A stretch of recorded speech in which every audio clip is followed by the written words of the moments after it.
Hello and welcome to this new episode of Daughters of Narcissistic Mothers Breaking Free podcast.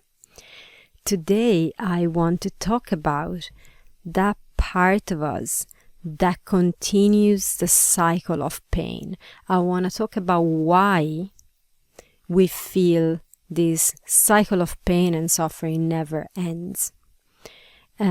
Even when our mothers are not in the room, even when we've went no contact, even when we've learned to actually set boundaries and we've learned tools and we've learned all that we could possibly learn about maternal narcissism, and we've learned all that we could possibly learn about the wounds that we carry, and we have gone to therapy for years and we've done all of that, and yet we still feel the struggle. We still feel the anxiety. We still feel the pain and the suffering that keeps coming back. That baggage is like we've done all this work. Do you ever feel like I've done all this work to release this baggage, to let go of the toxicity, and still I am feeling caught in this cycle of pain and it feels unending?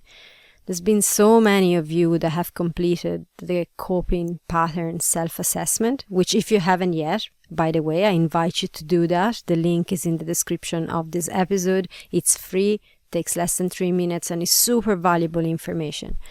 And I really deeply honor those of you who have taken the step to complete the assessment, because when you become aware of your coping pattern, there's so much that you can then do. We cannot heal what we're not aware of. What's hidden in the unconscious levels of our mind, in the subconscious layers, and we don't know it's there. We can't actually heal it until we bring it into awareness. So becoming aware of your coping pattern is such a key step. But in the assessment, so many of you have written how you are looking for the next level of healing, that you've been through so much pain, and yet you're still today feeling that pain, and it's not shifting despite all the work that you've done. And I hear you. I feel you so much. If you've been listening to this podcast for a while, you know that I've mentioned before, I've started doing this inner work when I was about 17, 18. I'm 41, so I've done everything. I've tried so many different modalities. I've done so much work. And yet, despite all the work, for years and years and years, I still felt the pain. I still felt caught in that cycle, and in some ways there's parts of me that still do today, because this is not a work that has an end. We constantly find a new layer.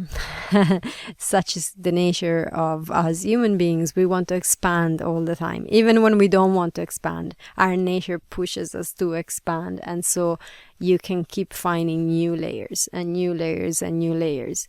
And I love that process. That I've learned to love that process. But we don't have to keep going like that forever. Like, you can get to a place where you're like, okay, I'm quite satisfied here where I am, and that's okay too.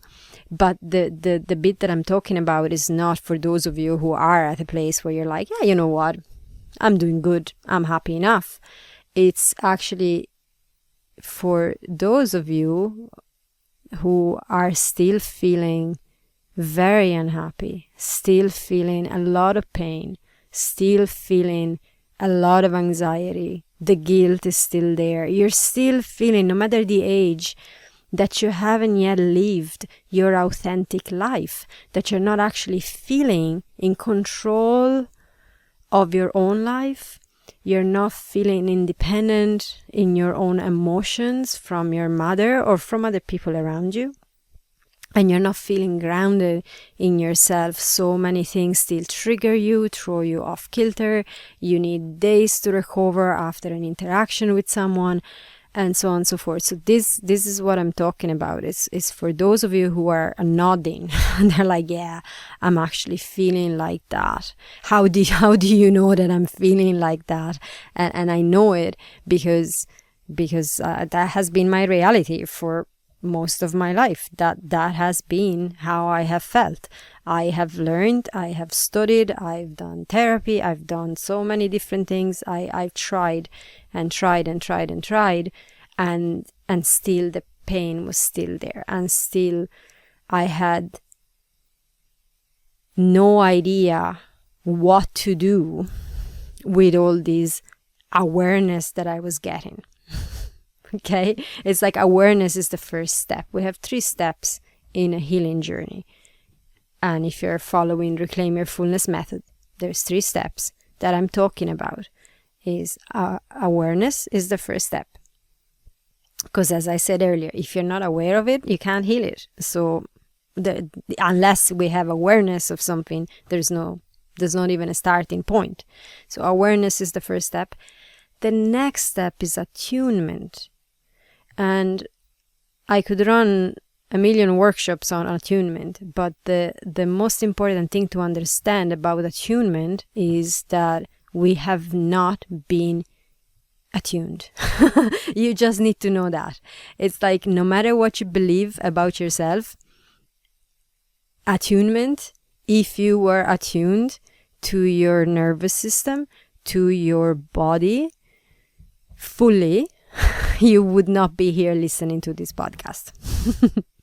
You would actually be there living your life to its full potential, in full expansion, and ever growing, and feeling really full of life with the fullness of the spectrum of emotions, and grounded in yourself. And you would be your authentic self, because after the attunement, the 3rd step is authenticity. Because from the awareness and the attunement comes as a byproduct authenticity. You cannot be your authentic self if you haven't been through the first 2 steps. If you're not able to attune to your system, you cannot be your authentic self. You are only gonna follow patterns. And those patterns are what keep the cycle of pain never ending. They're important things to understand. 2 patterns that are really key that you can observe in your life. And I'm posing this as a question to you, actually. I want you to feel into it for a moment. When something happens to you, do you react or do you respond? What's the difference? Oh, the difference is massive. Massive.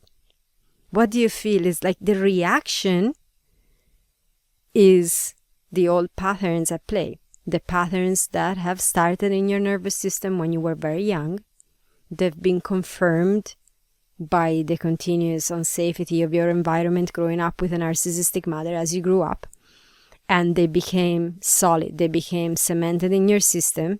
They're not unshiftable, but unless we're aware, of course, they keep running the show. So that's what makes us reacting to triggers, to life, to things. Responding is a very different thing, and there's a quality. There is one little variable there that makes all the difference between the 2 things.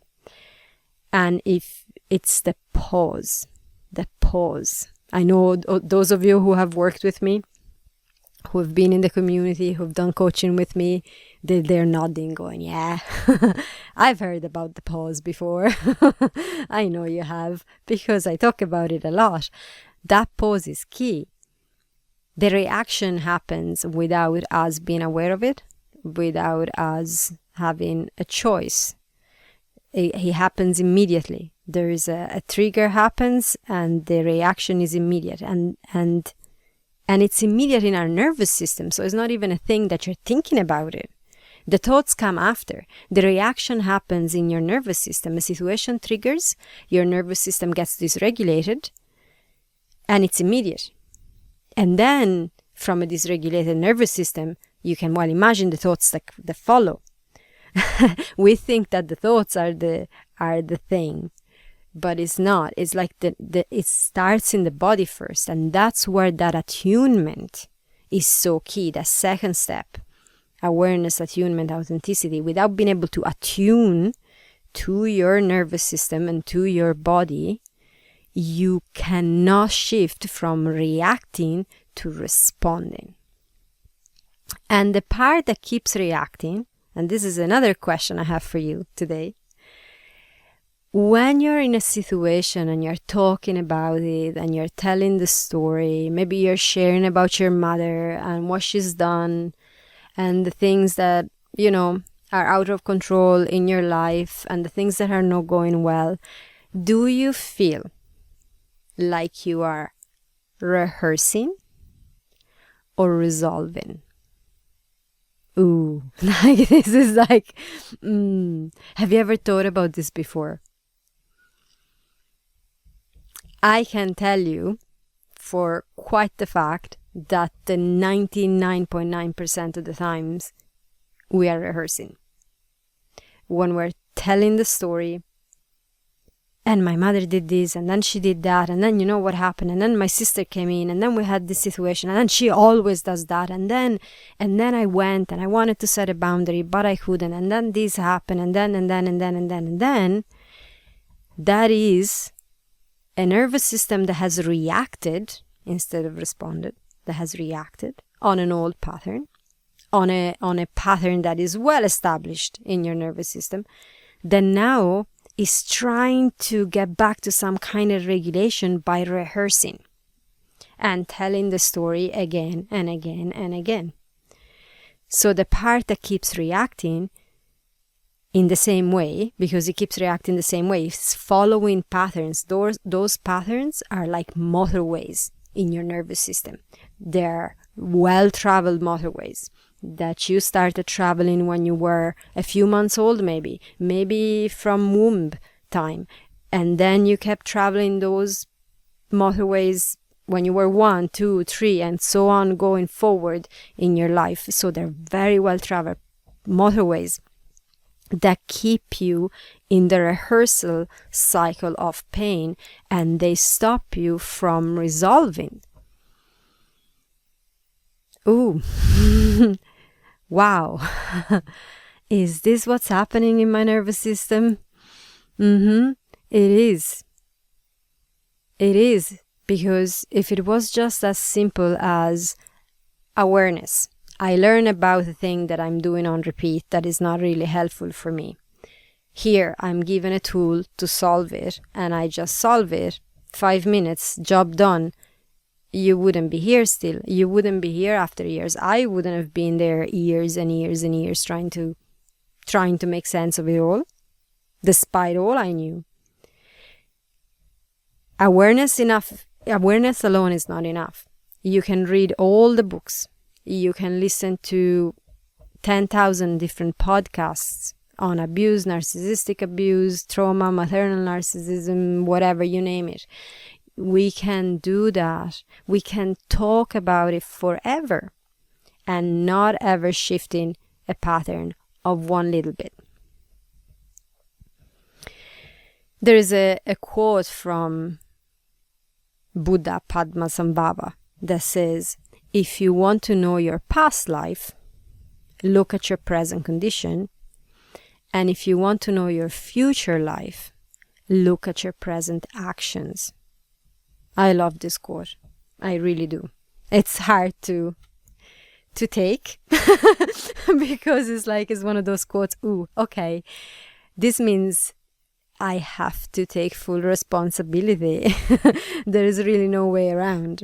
This whole rehearsing and reacting thing isn't really working, because if I look at my present condition, so where I am today, in this very moment, if you take a look at where you are today in this very moment, and that's not an easy thing to do objectively, because it takes a little bit of humble pie a little bit. I've had to eat a lot of humble pie, a lot, to actually really objectively look at my present condition and go, what has created this?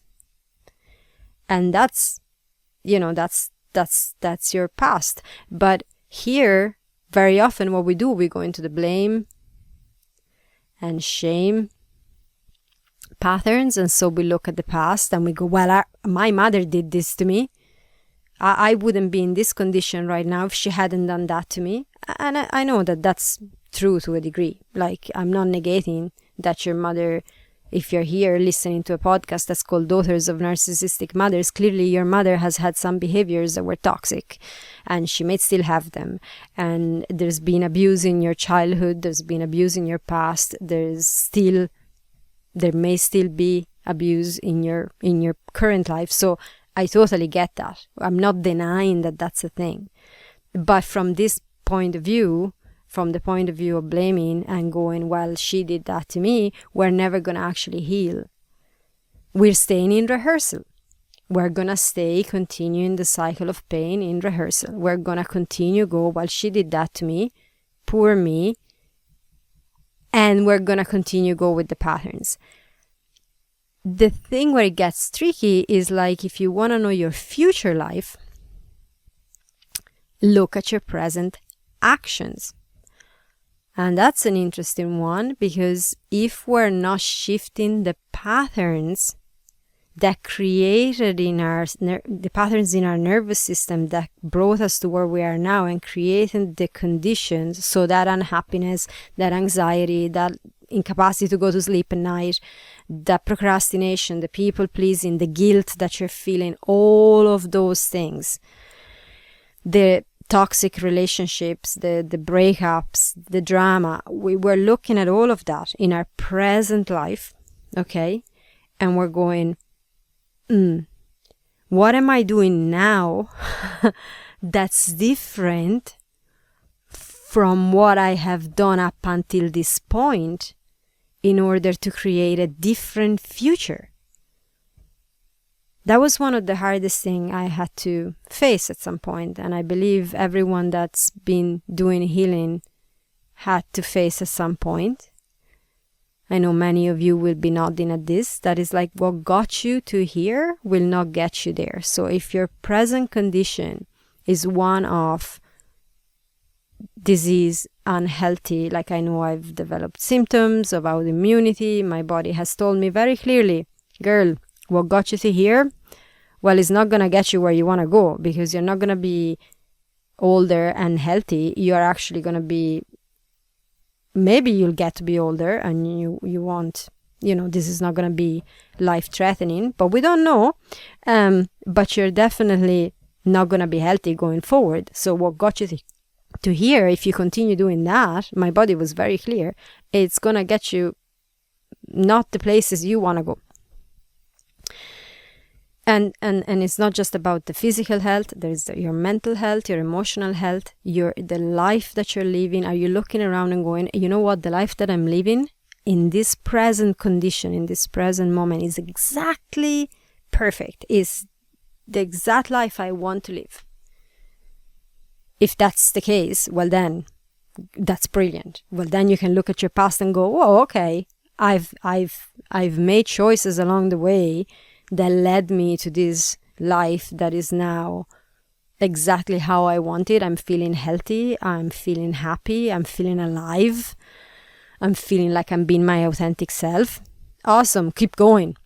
Clearly your future is going in that direction. You can continue, you can only improve, you can expand, your future is going in that direction. But if you're looking at your present condition and you're going, I feel anxious all the time, I don't even know what being relaxed is, I am completely still controlled by my mother's emotional behaviors, I am in a toxic relationship I don't know how to get out of, or I can't even keep a relationship, I'm people pleasing all the time, I feel guilt anytime that I set any little bit of a boundary. So many of you have discovered their coping pattern being the invisible one, the rescuer, the one that's that's constantly in the background trying to fix everyone else's life. I know that when I spoke to those.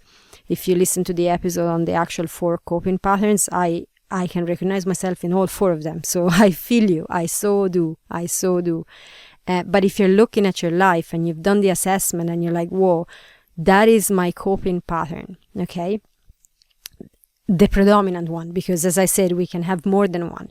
The assessment helps you understanding which is your dominant one. If that's active in your system and you're looking at you want to know your future, well, what you're going to get in your future is more of what you have now. It's just more suffering. It's just more pain. Unless that pattern shifts. There is no other way. The seeds that we plant now, it's what we're going to harvest in the future. And if the seeds that you're planting are still from the subconscious patterns in your nervous system without doing anything to change those, then what we're looking at is more of what we have. It's more anxiety. It's more depression. It's more sadness. It's more lack of sleep. It's more toxic relationships. It's more of that. It's not going to shift by itself. And at this point, you're probably like, yeah, okay, but okay, where's the good news? Because I'm getting quite depressed here listening to you, and I get it. I am being very direct on this because I only have an immense amount of love for all of you listening in. I see your courage even in showing up, listening to this. I really honor every single day the efforts that you make to keep pursuing that life that you really want, to keep going for wanting to be your authentic self, to wanting to break free from the toxicity, from the trauma, from the wounding and all of that. I get it. And that is why I'm bringing this so directly to you. It's because you're precious. You've got gifts, immense gifts to share. You deserve to feel happy, to feel grounded, to feel in control of your nervous system. Not because, no, I'm not talking about a control freak perspective, but in control because you know your nervous system, you're attuned to it, and so you understand what your body's communicating to you, and from there you can go, okay, here I need a boundary, here I just need to rest a little more, here I need to make this change, here I need to take a moment to myself, or here I'm actually feeling great to interact with others, and all of that, but not from a limited, guarded perspective that is constantly keeping you in hypervigilant reactivity or completely exhausted all the time, but actually from a place of being able to respond to life, empowered, grounded, and from there, when something comes up that is a trigger, because, that's going to keep on happening. Life is life. We're going to get triggered. Our nervous system is going to find some situations, that's a little too much today. Isn't that interesting? And from there, being able to resolve instead of falling into the rehearsing pattern. There's a fundamental skill that I want to talk about today. There's more than one, of course, but there's one important one that I want to focus on today, and it is your skill, your capacity to choose differently. So we talked about those patterns being well-traveled motorways. There are other pathways in your system, but they're more like small little paths that, have overgrown vegetations on them. You haven't traveled down that path very much, if at all. So if we go on reactivity, it's going to be way easier to go down the well-traveled motorway because that's what the system is used to, right? What we want to do is learn the skill to be able to choose differently. To actually be able to look, take a moment and pause. That's where the pause is so important. You pause and you sort of look to your well-traveled motorway and you go, I know that path really, really well. But actually, although it has helped me to survive, so I honor that, it has helped me to survive, but it's also bringing me a lot of pain and it's continuing the pain. And then you look to the other side and there's like this small little path with, all the vegetation overgrown on it. And you're like, what if I tried to take that path today on these small little things? And in this type of work, you need guidance for this work. It's not work that you do by yourself, but the guidance is going to be like a small steps where we're trying on one little thing today and we're practicing, we're learning the skill on things that feel really safe. We're not going to go and make big life decisions and completely alter the way we relate to life from 0 to 100 in one go, because that's going to be not very healthy for your nervous system. This is not dramatic work. This is actually almost boring work in a way, because it requires a little bit of time, and it requires the practice, and it requires learning the skills. The skill of pausing, and then gently learning the tools to allow your body to pause, because you see that reactivity is there because it's our survival mechanism. Those patterns are there because they're survival mechanisms. So you're not broken, you're not wrong for having those patterns. I'm not wrong. They're there because we adapted this way in order to survive. And that's okay. Once we understand that, we can be very kind and non-judgmental of ourselves, or try to, as best as we can. But if we continue with those patterns, that's not going to be helpful. So that's where we need to learn to pause. The body wants to react and fall into the pattern quickly as a survival thing. If I don't react quickly, that tiger is going to eat me. So I need to react really, really quickly. Only there's no tiger. That tiger hasn't been there for years, but your nervous system is still reacting. So we learn skills, we use tools to be able to take a breath and pause and slow down and learn to choose a different response. When we start doing that, then we start moving from rehearsing to resolving. And I know that there's not a single one of you here listening that wants to rehearse. It's painful. It's painful and it's life-sucking. Like it's draining, it's exhausting, all this rehearsing of this pain over and over and the story over and over and over. We don't want to do it, but we end up doing it because we don't know how else to deal with it. Okay, so that's the work. Is changing and shifting the patterns, because if you want to know what your future life holds, you gotta look at your present actions. And if in your present actions you're continuing those patterns, then your future is gonna have more of what you have today. Which, if you're looking at what you have today and you're not happy with it, because you're not feeling healthy, you're not feeling happy, you're not feeling your authentic self, well then something has to change.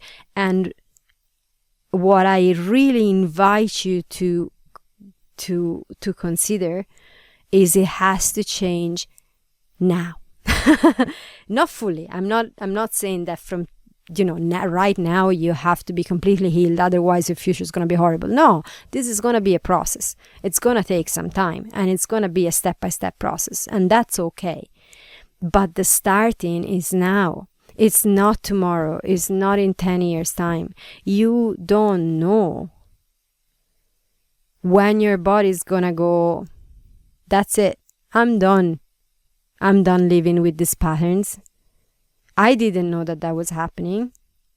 I actually didn't know. It's only a few months ago that my body went,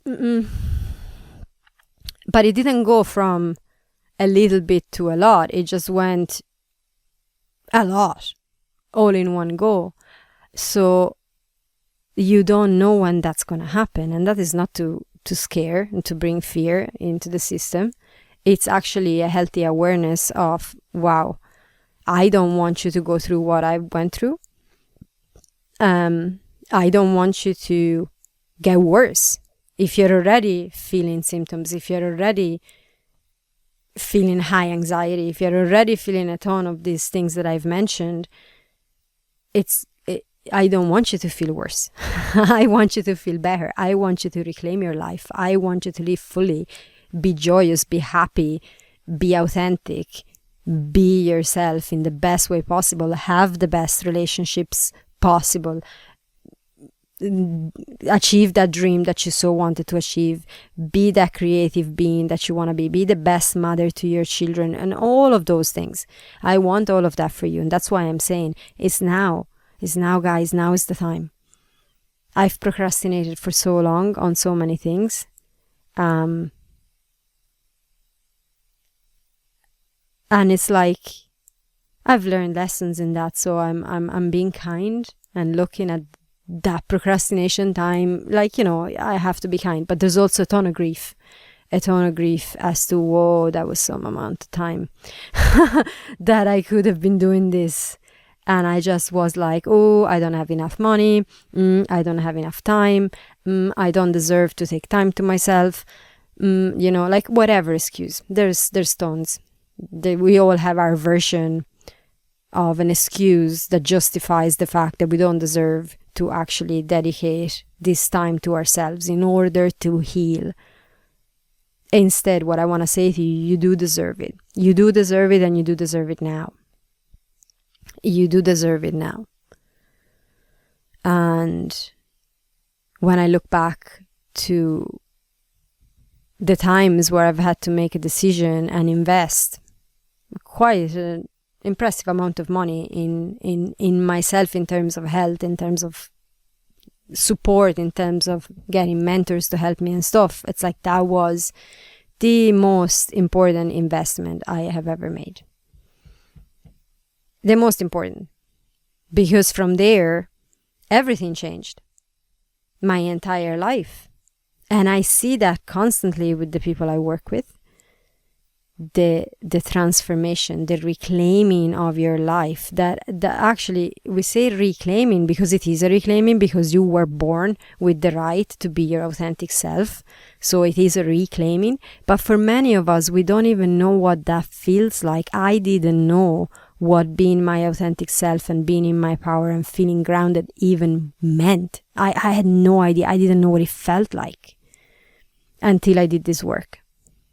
What a tragedy that we don't even know what it feels like. And one of the moments that I love the most when I'm working with clients is the moment where they feel that glimpse and they go, whoa, you wouldn't believe I've had this experience last week or whatever. And it's like, wow, I now know what it means. I know what it feels like to be relaxed.